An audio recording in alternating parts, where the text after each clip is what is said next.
Nunca entres a escondidas debajo de la cama de un paciente.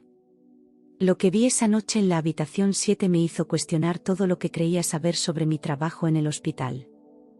Hola, es un placer tenerte aquí. Antes de comenzar, suscríbete al canal y dale like al vídeo. Mi nombre es Andrea y llevo 3 años trabajando como auxiliar de enfermería en el turno nocturno del Hospital San Rafael. Pensaba que ya lo había visto todo. Pacientes difíciles, emergencias a medianoche, familias desesperadas. Pero nada, absolutamente nada, me preparó para lo que descubrí en la habitación 7. Esta es mi historia. Todo comenzó hace aproximadamente 2 meses. Era una noche tranquila de martes, alrededor de las 11 de la noche. Estaba revisando los expedientes en la estación de enfermeras cuando escuché algo extraño. Un llanto. No era el típico gemido de dolor que escuchas en un hospital. Era diferente. Más angustiado. Más desesperado. Me levanté de mi silla y caminé por el pasillo tratando de identificar de dónde venía el sonido. El piso estaba prácticamente vacío esa noche. Solo teníamos 5 pacientes internados en toda el ala este. Cuando llegué frente a la habitación 7, el llanto se detuvo de inmediato. Como si alguien hubiera presionado un botón de pausa. Toqué la puerta suavemente y entré. Allí estaba la señora Mónica, una mujer de 62 años que había ingresado 3 semanas atrás después de una cirugía de cadera. Estaba acostada en su cama, mirando hacia la ventana. Las lágrimas corrían por sus mejillas. Señora Mónica, ¿está todo bien?, le pregunté mientras me acercaba a su cama. Ella se giró hacia mí y me miró con esos ojos hinchados y rojos. Sí, mi niña. Solo extraño mi casa. Le tomé la mano y la consolé por unos minutos. Era normal que los pacientes se sintieran tristes, especialmente durante la noche cuando estaban solos con sus pensamientos. Le ajusté las almohadas, le traje un vaso de agua y me aseguré de que estuviera cómoda antes de salir. Pero algo no me cuadraba. Había algo en su mirada. Algo que no podía explicar. Al día siguiente, durante mi turno, todo parecía normal. La señora Mónica estaba de mejor ánimo. Incluso se rió de algunos chistes que le conté mientras le cambiaba el suero. Su recuperación iba bien. Los doctores decían que probablemente podría irse a casa en unas semanas si todo seguía igual. Pasaron 3 días sin incidentes. Pero entonces volvió a pasar. Era viernes por la noche. Aproximadamente a las 10:30. Estaba ayudando a otro paciente en la habitación 3 cuando lo escuché nuevamente. Ese mismo llanto desgarrador que venía de la habitación 7. Esta vez era más fuerte. Más urgente. Dejé lo que estaba haciendo y corrí hacia allá. Cuando abrí la puerta, encontré a la señora Mónica en la misma posición que la última vez. Llorando. Temblando. Pero esta vez noté algo diferente. Había un visitante en la habitación. Un hombre de aproximadamente 40 años estaba de pie junto a su cama. Vestía ropa casual, jeans y una camisa azul. Tenía el cabello oscuro y una barba bien recortada. Cuando entré, se volteó hacia mí con una sonrisa que me pareció demasiado amplia. Demasiado falsa. Buenas noches, me dijo con voz suave. Solo vine a visitar a mi tía. Revisé mentalmente el expediente de la señora Mónica. No recordaba haber visto ninguna nota sobre un sobrino. Generalmente, cuando los pacientes tienen visitas frecuentes, lo anotamos en el sistema para mantener un registro. Pero su nombre no me sonaba familiar. ¿Su nombre?, pregunté, tratando de sonar profesional. Roberto, respondió sin dudar. Roberto Méndez. Soy el hijo de su hermana. La señora Mónica no dijo nada. Solo seguía mirando hacia la ventana, las lágrimas todavía frescas en sus mejillas. Señor Méndez, el horario de visitas terminó hace 2 horas, le informé. Tendrá que volver mañana entre las 2 y las 8 de la noche. Él asintió, todavía con esa sonrisa incómoda en su rostro. Por supuesto.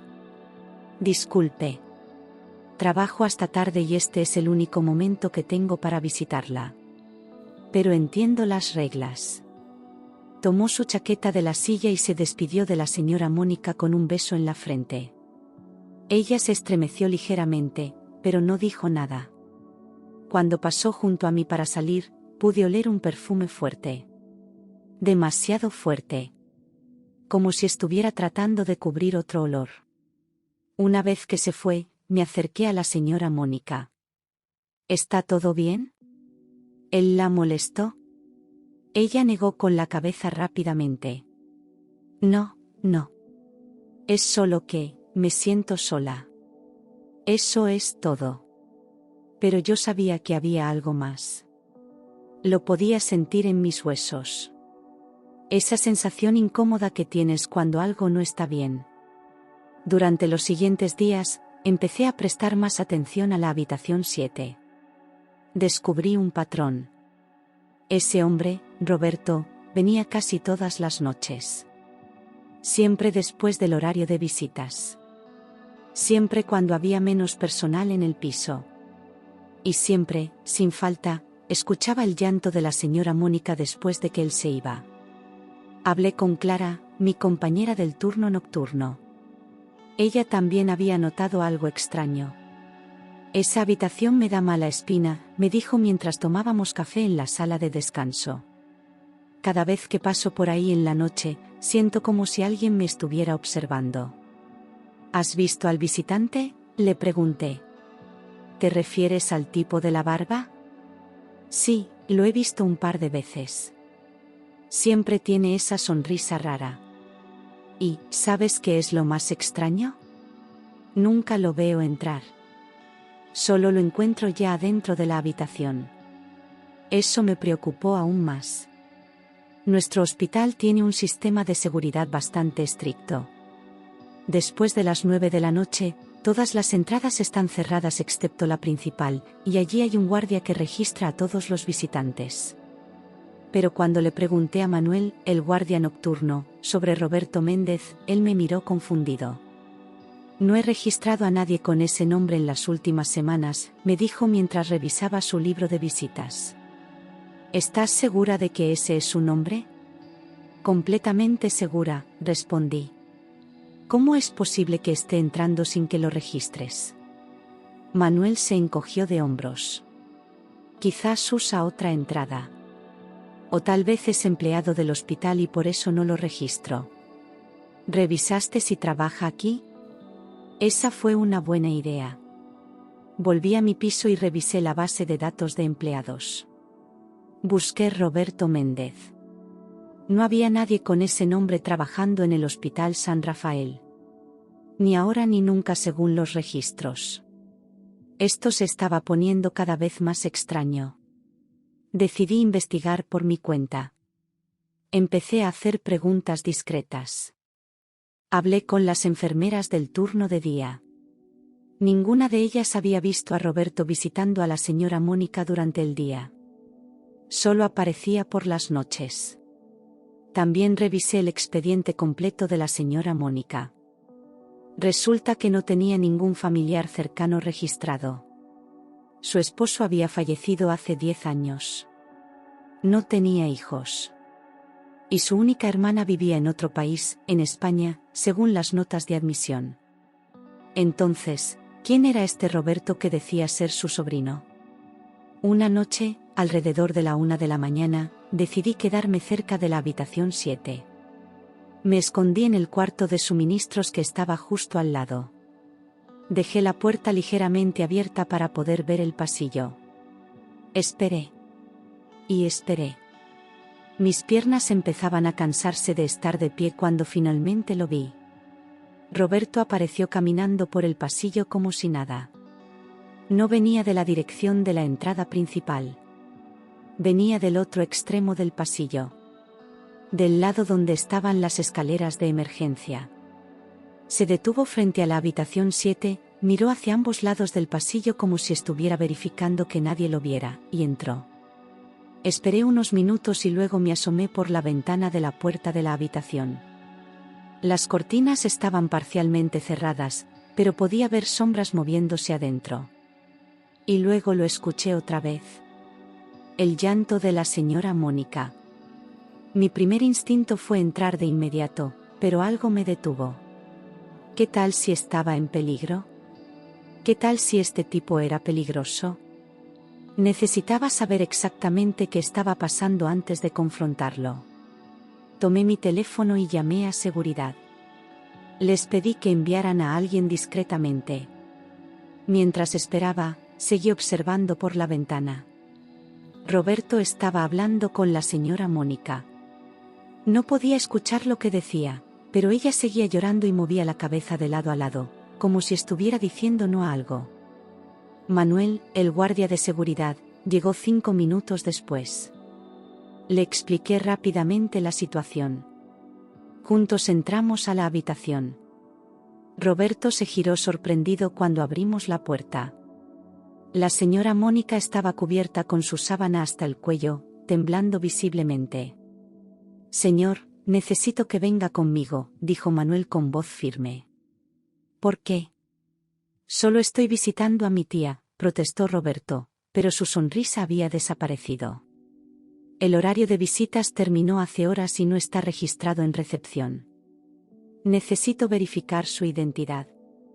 Roberto miró hacia la señora Mónica como esperando que ella lo defendiera, pero ella cerró los ojos. Después de un momento de tensión, finalmente aceptó irse con Manuel. Una vez que salieron, me acerqué a la señora Mónica. «Por favor, dígame la verdad. ¿Quién es ese hombre?» Ella abrió los ojos lentamente. Las lágrimas seguían cayendo. «No puedo decirte», susurró. «Por favor, solo déjalo en paz». «¿Él la está amenazando? ¿Le está haciendo daño?» «No, no es eso», dijo ella, su voz quebrándose. «Es complicado. Por favor, Andrea. Solo déjalo ir». Pero yo no podía hacer eso. Algo muy malo estaba pasando aquí y era mi responsabilidad como profesional de la salud proteger a mis pacientes. Salí de la habitación y fui a buscar a Manuel. Lo encontré en su oficina con Roberto, quien estaba sentado en una silla con los brazos cruzados.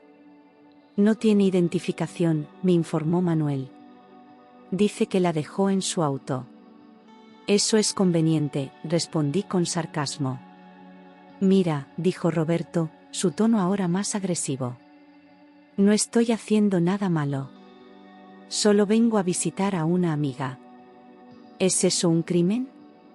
«Hace un momento dijiste que era tu tía», le recordé. Se quedó callado por un segundo. «Bueno, es como mi tía. La conozco desde hace años».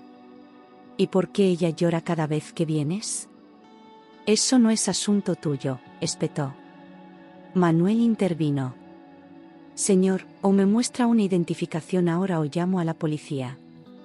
Roberto se puso de pie bruscamente. «Esto es ridículo. Me voy». Intentó salir, pero Manuel bloqueó la puerta. «No hasta que verifiquemos quién es usted». La tensión en la habitación era palpable. Roberto nos miraba con furia, pero finalmente sacó una billetera de su bolsillo trasero. Sacó una identificación y se la entregó a Manuel. El nombre en la identificación decía Carlos Ramírez. No Roberto Méndez. «¿Por qué nos dio un nombre falso?», preguntó Manuel. «Carlos, o Roberto, o como sea que se llamara», suspiró profundamente. «Porque sabía que me harían preguntas. Sabía que tratarían de detenerme». «¿Detenerlo de qué?», pregunté. Él me miró directamente a los ojos. «De ver a mi madre». Mi mente empezó a dar vueltas. ¿Su madre? ¿La señora Mónica es su madre? Sí, admitió. Pero ella no quiere que nadie sepa. Por eso uso un nombre falso. Eso no tiene sentido, dije. ¿Por qué no querría que su propio hijo la visite? ¿Por qué me abandonó cuando tenía 5 años? Su voz se quebró ligeramente. Me dejó en un orfanato y nunca regresó. Pasé toda mi infancia esperando que volviera por mí. Y nunca lo hizo. La habitación quedó en silencio. Manuel y yo nos miramos, sin saber qué decir. Entonces, ¿por qué viene a visitarla ahora?, pregunté suavemente.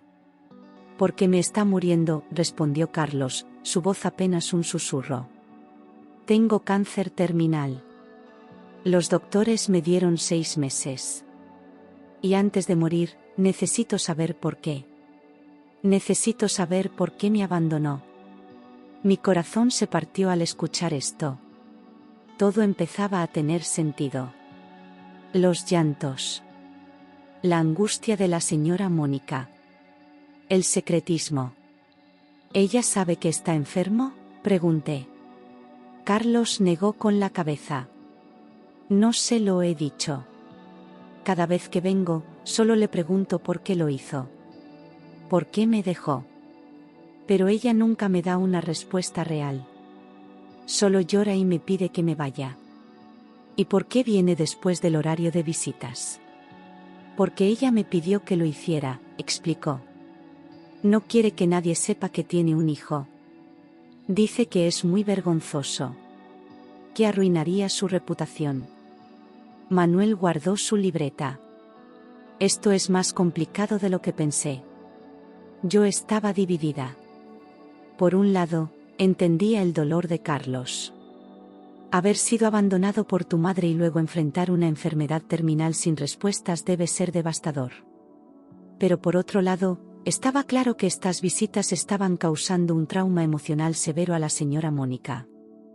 Necesito hablar con ella, dije finalmente.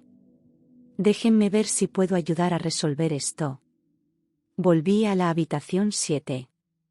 La señora Mónica estaba en la misma posición, mirando hacia el techo con los ojos rojos e hinchados. Señora Mónica, comencé suavemente. Sé la verdad. Sé que Carlos es su hijo.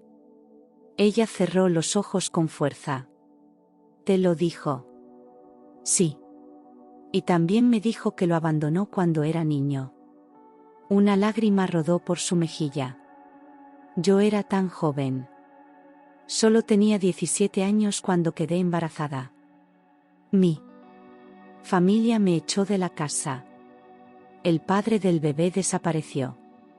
No tenía dinero, no tenía trabajo, no tenía nada. Entonces lo dejó en un orfanato, completé. Pensé que sería temporal, sollozó. Pensé que conseguiría un trabajo, ahorraría dinero y volvería por él. Pero pasó el tiempo y cada día que pasaba me sentía más avergonzada. Más culpable. Conocí a mi esposo 2 años después y él no sabía sobre Carlos. Le mentí sobre mi pasado. Construimos una vida juntos y cada día la mentira se hacía más grande. No podía decirle la verdad. No podía enfrentar lo que había hecho. Así que decidió olvidarse de que tenía un hijo. Traté, admitió. Dios sabe que traté. Pero nunca lo olvidé. Ni un solo día. Cada cumpleaños, cada Navidad, me preguntaba dónde estaría, si estaría bien, si me odiaría. Y ahora está aquí, dije. Y necesita respuestas. Necesita saber que no fue culpa suya. Lo sé, susurró. Pero no puedo. No puedo enfrentar lo que hice. La vergüenza es demasiado grande. Me senté en la silla junto a su cama. Señora Mónica, él está enfermo. Tiene cáncer terminal. Su rostro palideció. ¿Qué? Le quedan 6 meses de vida. Por eso está aquí. No para hacerla sentir mal. Solo para entender. Para tener paz antes de morir. Las lágrimas ahora fluían libremente por su rostro. No, no, no mi bebé. Mi pequeño Carlos. Ya no es un bebé, le dije gentilmente. Es un hombre adulto que necesita a su madre. aunque sea solo por una vez en su vida. Ella se cubrió el rostro con las manos y lloró. Lloró como nunca había visto llorar a alguien. Todos esos años de dolor, culpa y vergüenza saliendo finalmente. Esperé a que se calmara un poco antes de hablar nuevamente. ¿Qué quiere hacer? Ella se limpió las lágrimas con la sábana. Quiero hablar con él. Pero tengo miedo. ¿De qué? ¿De que me odie? De que sea demasiado tarde para arreglar las cosas. Solo hay una manera de saberlo, le dije. Salí de la habitación y fui a buscar a Carlos. Él y Manuel todavía estaban en la oficina de seguridad. Cuando entré, Carlos se puso de pie inmediatamente. ¿Hablaste con ella?, preguntó ansiosamente. Sí. Y quiere verte. ¿De verdad esta vez? Su rostro mostró una mezcla de esperanza y miedo. ¿Estás segura? Tan segura como puede estar. Pero hay algo que necesitas saber primero. Ella llevó esta culpa durante más de 30 años. La ha estado comiendo viva. Así que cuando hables con ella, por favor, trata de entender que ella también ha sufrido. Él asintió lentamente. Solo quiero saber la verdad. Los tres volvimos a la habitación 7. Cuando abrimos la puerta, la señora Mónica estaba sentada en su cama, con las manos entrelazadas sobre su regazo. Había intentado arreglarse un poco el cabello y limpiarse la cara. Carlos entró lentamente, como si tuviera miedo de que ella desapareciera si se movía muy rápido. Manuel y yo nos quedamos cerca de la puerta, dándoles espacio pero listos para intervenir si era necesario. «Hola, mamá», dijo Carlos, su voz quebrándose en la última palabra. La señora Mónica empezó a llorar nuevamente. «Carlos. Mi Carlos». Él se acercó a la cama y se sentó en la silla junto a ella. Por un largo momento, ninguno de los dos dijo nada. Solo se miraban, realmente mirándose por primera vez en décadas. «Lo siento», finalmente dijo la señora Mónica. «Lo siento mucho. No hay palabras suficientes para expresar cuánto lo siento». «¿Por qué?», preguntó Carlos, lágrimas corriendo por sus mejillas también. «Solo necesito saber por qué». «Porque era una cobarde», admitió ella. Tenía 17 años y estaba aterrorizada. No tenía dinero, ni apoyo, ni idea de cómo ser madre. Pensé que estarías mejor sin mí. Pensé que alguien mejor te adoptaría y te daría la vida que yo no podía darte. Pero nadie me adoptó, dijo Carlos. Pasé toda mi infancia en el orfanato esperando que alguien me quisiera. Esperando que tú volvieras. Lo sé. Y esa es mi cruz que cargar. No pasa un día sin que piense en ti. Sin que me pregunte si tomé la decisión correcta. ¿Y lo hiciste?, preguntó Carlos. ¿Crees que fue la decisión correcta? La señora Mónica negó con la cabeza vigorosamente. No. Fue la peor decisión de mi vida. Debí haberte mantenido. Debí haber luchado más. Debí haber sido más fuerte. Entonces, ¿por qué cuando finalmente te encontré, me rechazaste otra vez? La voz de Carlos se elevó ligeramente. ¿Por qué seguías pidiéndome que me fuera? Porque tenía miedo de que me odiaras. Tenía miedo de enfrentar lo que había hecho. Y también hizo una pausa, tomando aliento, tenía miedo de lo que pensarían los demás. Mi esposo nunca supo de ti. Mis amigos no sabían. Construí toda una vida sobre una mentira. ¿Y esa mentira era más importante que tu propio hijo?, preguntó Carlos, el dolor evidente en su voz. No, dijo ella firmemente.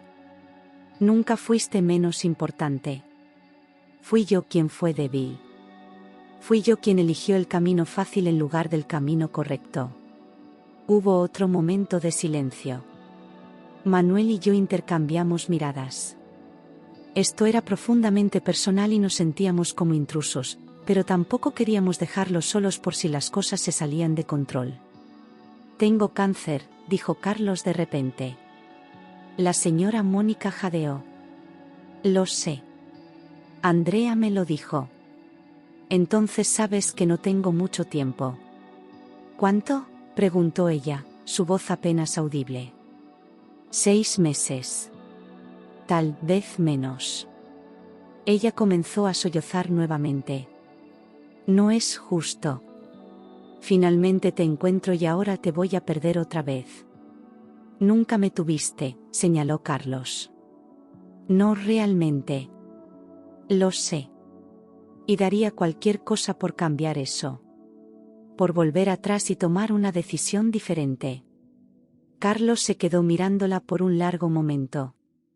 Podía ver la batalla interna en su rostro. La ira, el dolor, la confusión, todo mezclándose. No puedo darte 37 años, dijo finalmente. Esos años se fueron. Pero tengo 6 meses. Y necesito decidir cómo quiero pasar ese tiempo.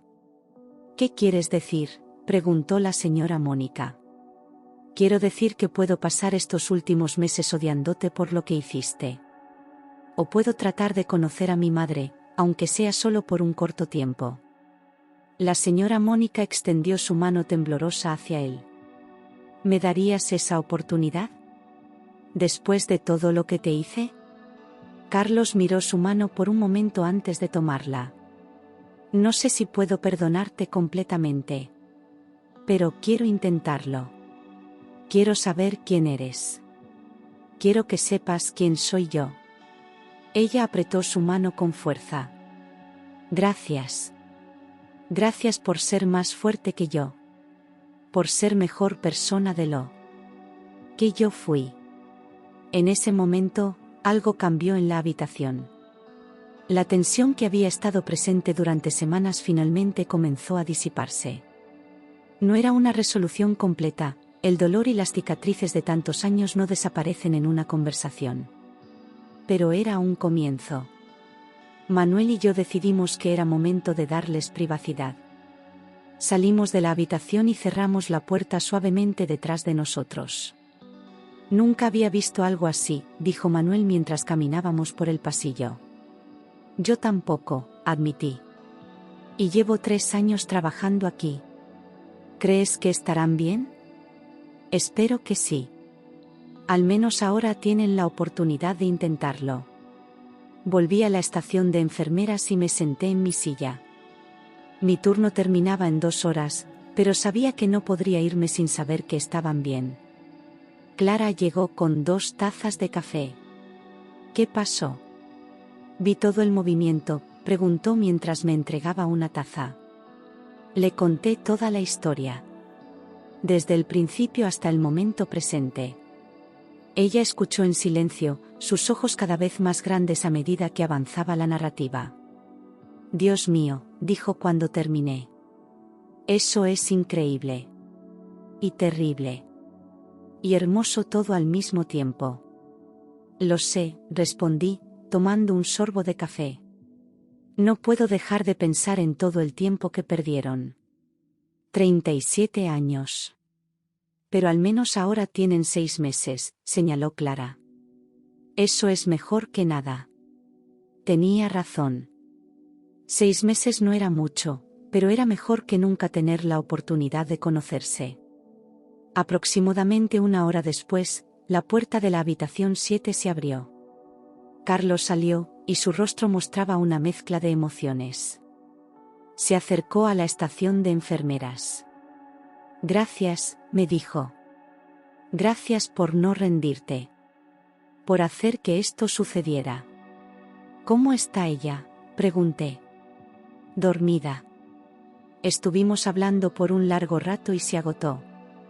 Pero creo que está en paz por primera vez en mucho tiempo. Y yo también. ¿Volverás?, preguntó Clara. Sí, respondió con una pequeña sonrisa. Mañana. Y todos los días después de eso. Esta vez durante el horario de visitas apropiado. Todos nos reímos un poco ante eso. Pero necesito pedirles un favor, continuó Carlos. Ella está preocupada por lo que pensarán los demás. Sus amigos, los otros pacientes. ¿Podrían mantener esto en privado? Por supuesto, aseguré. La privacidad del paciente es nuestra prioridad. Aunque, agregó Clara gentilmente, tal vez eventualmente debería considerar ser honesta con las personas en su vida. Los secretos tienen una manera de volverse más pesados con el tiempo. Carlos asintió. Se lo sugerí. Dijo que lo pensaría. Por ahora, solo está tratando de procesar todo. Él se quedó hablando con nosotras por unos minutos más antes de irse. Prometió volver al día siguiente a las 2 de la tarde en punto. Los días siguientes fueron fascinantes de observar. Carlos cumplió su promesa. Venía todos los días exactamente a las 2 de la tarde. Traía flores, revistas, fotos de su vida. Lentamente, empezaron a conocerse. La señora Mónica se transformó ante nuestros ojos. Ese peso que había estado cargando durante décadas parecía estar levantándose.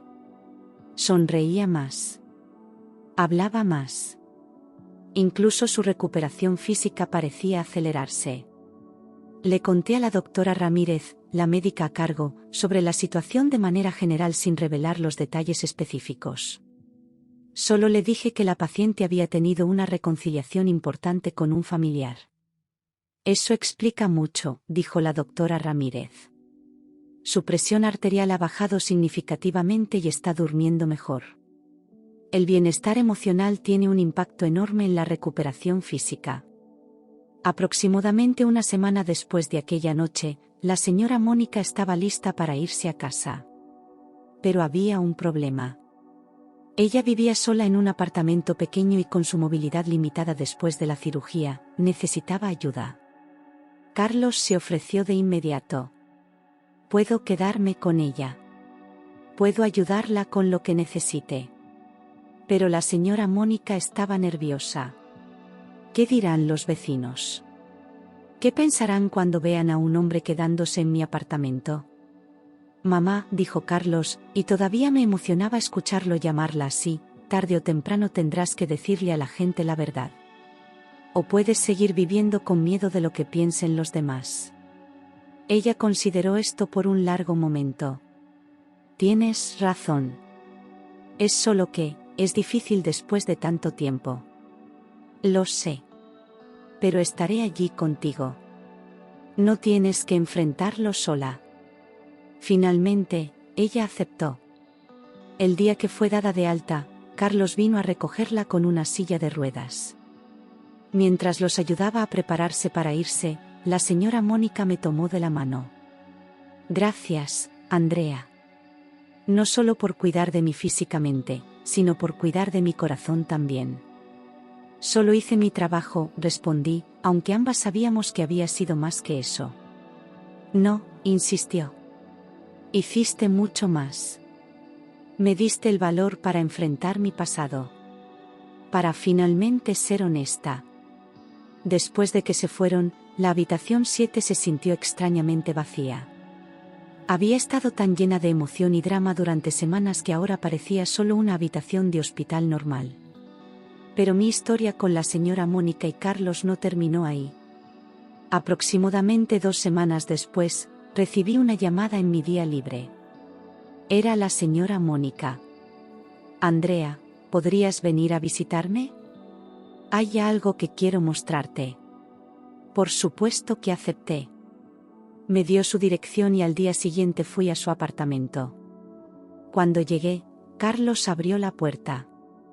Pasa, pasa, me dijo con una sonrisa. Mamá está en la sala. La encontré sentada en el sofá, rodeada de álbumes de fotos. Pero no eran álbumes viejos. Eran nuevos. ¿Qué es todo esto?, pregunté mientras me sentaba junto a ella. He estado organizando fotos, explicó. Carlos trajo fotos de su vida y yo tenía fotos mías. Estamos creando un álbum juntos. Llenando los espacios en blanco. Me mostró las páginas. Había fotos de Carlos de niño en el orfanato, fotos de sus años escolares, de su graduación. Y junto a ellas, la señora Mónica había puesto fotos de ella de esas mismas épocas. Era una línea de tiempo visual de sus vidas paralelas que nunca se tocaron hasta ahora. Es hermoso, dije sinceramente. Hay algo más, dijo ella, su voz ligeramente temblorosa. Le conté la verdad a mis amigas. ¿En serio? ¿Cómo reaccionaron? Mejor de lo que esperaba, admitió. Algunas se sorprendieron, por supuesto. Pero la mayoría fueron comprensivas. Una de ellas incluso me dijo que ella también había dado un hijo en adopción cuando era joven. Nunca los supe. Todos tenemos secretos. Carlos entró a la sala con una bandeja de té. Y ayer fuimos a ver a un abogado. ¿Un abogado?, pregunté confundida. La señora Mónica asintió. Estoy cambiando mi testamento. Quiero que Carlos sea mi único heredero. Es lo mínimo que puedo hacer. Mamá, no tienes que hacer eso, protestó Carlos. Si tengo que hacerlo, insistió ella. Debí haber estado allí para ti toda tu vida. No puedo devolver esos años, pero puedo asegurarme de que al menos tengas algo cuando yo ya no esté. La conversación se volvió seria por un momento. La realidad de la situación de Carlos siempre estaba presente. El cáncer progresaba lentamente pero seguramente. ¿Cómo te sientes?, le pregunté a Carlos. Algunos días mejor que otros, admitió. El tratamiento me está ayudando a ganar un poco más de tiempo. Pero sabemos que es temporal. Cada día cuenta, dijo la señora Mónica, tomando su mano. Y estoy agradecida por cada uno de ellos. Pasé el resto de la tarde con ellos. Tomamos té, miramos fotos, compartimos historias. Era surreal pensar que hace solo un mes, estaban siendo visitantes nocturnos secretos llenos de dolor y resentimiento. Y ahora aquí estaban, actuando como la familia que siempre debieron ser. Antes de irme, la señora Mónica me dio un abrazo fuerte. Vendré a visitarte al hospital pronto. Quiero presentarte a Carlos apropiadamente a todos. No más secretos. Y cumplió su promesa. 2 semanas después, aparecieron en el hospital durante mi turno de día. La señora Mónica caminaba con un bastón pero se movía mucho mejor. Carlos estaba a su lado, un poco más delgado que antes pero con una sonrisa genuina en su rostro. Doctora Ramírez, Clara, todos, anunció la señora Mónica. Quiero presentarles a mi hijo, Carlos. Hubo un momento de silencio sorprendido antes de que todos empezaran a felicitarla. Clara me miró con complicidad.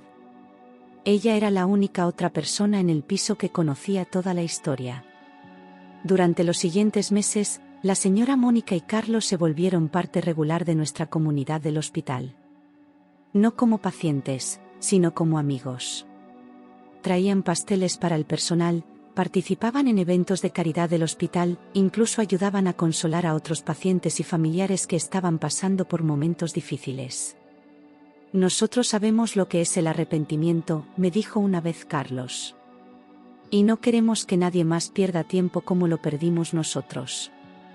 Por eso hablamos con las familias, les recordamos que el tiempo es precioso. Pero como todas las historias, esta también tenía que llegar a su conclusión inevitable. 5 meses después de aquella noche en la habitación 7, Carlos fue internado. El cáncer había progresado significativamente. Los doctores dijeron que era cuestión de semanas, tal vez días. La señora Mónica prácticamente vivía en el hospital ahora. Irónicamente, pasaba casi todo su tiempo en la misma habitación donde todo había comenzado. La habitación 7. Es extraño, me dijo una noche mientras yo revisaba los signos vitales de Carlos. Esta habitación solía representar todo mi miedo y vergüenza. Y ahora es donde pasaré los últimos momentos con mi hijo. La vida tiene una manera extraña de cerrar círculos, respondí suavemente. Carlos estaba dormido la mayor parte del tiempo ahora, los medicamentos para el dolor manteniéndolo en un estado de semiconsciencia. Pero cuando estaba despierto, él y su madre hablaban. Hablaban sobre todo. Sobre nada. Llenando décadas de silencio con conversaciones que deberían haber tenido hace años. Una noche, alrededor de las 3 de la mañana, Carlos despertó. La señora Mónica estaba dormida en la silla junto a su cama, sosteniendo su mano. Él me vio y sonrió débilmente. Andrea, susurró. ¿Puedo decirte algo? Me acerqué a su cama. Por supuesto. No me arrepiento, dijo. De venir aquí. De buscarla. Incluso con todo el dolor inicial. ¿Por qué lo harías?, pregunté gentilmente. Porque estos últimos 5 meses han sido los mejores de mi vida. Finalmente sé lo que se siente tener una madre. Finalmente sé lo que se siente pertenecer a alguien. Ella también ha cambiado, le dije. La señora Mónica que conocí hace 5 meses no es la misma persona que está sentada aquí ahora. Lo sé. Nos salvamos mutuamente, creo. Creo que tienes razón. Él miró a su madre dormida con una ternura que me partió el corazón. ¿Me harías un favor? Lo que sea. Cuando me vaya, cuida de ella. Va a necesitar apoyo. Va a sentir que me perdió 2 veces. Te lo prometo, dije, las lágrimas empezando a formarse en mis ojos. Gracias. Por todo. Por no rendirte aquella noche. Por hacer las preguntas difíciles. Por ayudarnos a encontrarnos. Solo hice lo que era correcto. No, insistió débilmente.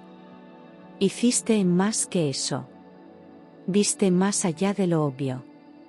Muchas personas hubieran prohibido mis visitas y nunca habrían profundizado más.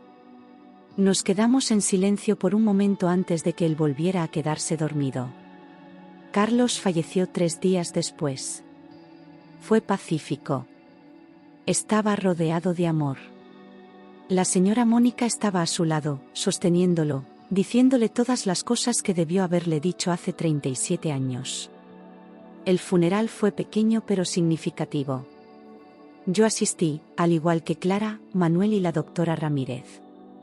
También estaban algunos de los amigos que Carlos había hecho durante sus visitas al hospital y las pocas personas cercanas que la señora Mónica había dejado entrar en su vida. Durante el servicio, la señora Mónica habló. Su voz era fuerte a pesar de las lágrimas. Mi hijo Carlos me enseñó sobre el perdón, comenzó. Me enseñó que nunca es demasiado tarde para hacer lo correcto. Me enseñó que el amor puede sanar incluso las heridas más profundas. Solo tuvimos 5 meses juntos, pero fueron los 5 meses más importantes de mi vida. Y aunque mi corazón está roto por perderlo, estoy agradecida. Agradecida de que tuvo el valor que yo no tuve. Agradecida de que me dio una segunda oportunidad. Agradecida de que antes de irse, supe lo que era ser su madre. No había un ojo seco en la sala. Después del funeral, la señora Mónica se acercó a mí. Gracias por venir. No me lo perdería, respondí. Andrea, quiero preguntarte algo. Carlos me hizo prometer que seguiría adelante después de que él se fuera. Que no me encerraría en la culpa otra vez. Y he estado pensando en cómo hacer eso. ¿Qué tienes en mente? Quiero hacer trabajo voluntario en el hospital. Específicamente, quiero hablar con pacientes y familias sobre la importancia de no dejar cosas sin decir. Sobre no desperdiciar tiempo en secretos y vergüenza. Creo que sería hermoso, dije sinceramente. Y creo que Carlos estaría orgulloso. Y eso es exactamente lo que hizo. La señora Mónica se convirtió en voluntaria del Hospital San Rafael. Pasaba 3 días a la semana hablando con pacientes y familias, compartiendo su historia, animándolos a reconciliarse, a perdonar, a no dejar que el orgullo o la vergüenza los separaran de las personas que amaban. Incluso creó un grupo de apoyo para padres que habían dado a sus hijos en adopción. Un espacio seguro donde podían hablar sobre sus experiencias sin juicio. Carlos me dio 5 meses, me dijo una vez. Ahora quiero darle significado a esos 5 meses ayudando a otros a no cometer los mismos errores que yo cometí. Han pasado 2 años desde aquella primera noche en la habitación 7. Desde que escuché esos llantos misteriosos. Desde que decidí investigar en lugar de ignorarlo. La habitación 7 sigue siendo una habitación de hospital normal. Pacientes van y vienen. Pero para mí, siempre será especial. Siempre será el lugar donde aprendí que a veces el trabajo de una enfermera va más allá de tomar signos vitales y administrar medicamentos. A veces se trata de ver a las personas. Realmente verlas. Ver su dolor, su miedo, su necesidad de conexión. La señora Mónica todavía viene al hospital regularmente. A veces nos tomamos un café juntas durante mi descanso. Me cuenta sobre las personas que ha ayudado, las reconciliaciones que ha facilitado, las vidas que ha tocado. Sabes, me dijo en nuestra última conversación, solía tener pesadillas sobre la habitación 7. Sobre esas noches cuando Carlos venía y yo lo rechazaba una y otra vez. Pero ahora cuando sueño con esa habitación, sueño con la noche en que finalmente dije la verdad. La noche en que finalmente lo dejé entrar. La noche en que todo cambió. Fue una noche valiente, le dije. No, corrigió. Ustedes fueron valientes. Tú fuiste valiente por no dejar el asunto. Por esconderte debajo de esa cama y descubrir la verdad. Me reí. Técnicamente, me escondí en el cuarto de suministros, no debajo de la cama. Como sea, dijo con una sonrisa. El punto es que te importó lo suficiente como para involucrarte. Y eso hizo toda la diferencia. Tiene razón, supongo. A veces todo lo que se necesita es que una persona se preocupe lo suficiente como para hacer preguntas. Para no aceptar las respuestas superficiales. Para mirar más allá de lo obvio.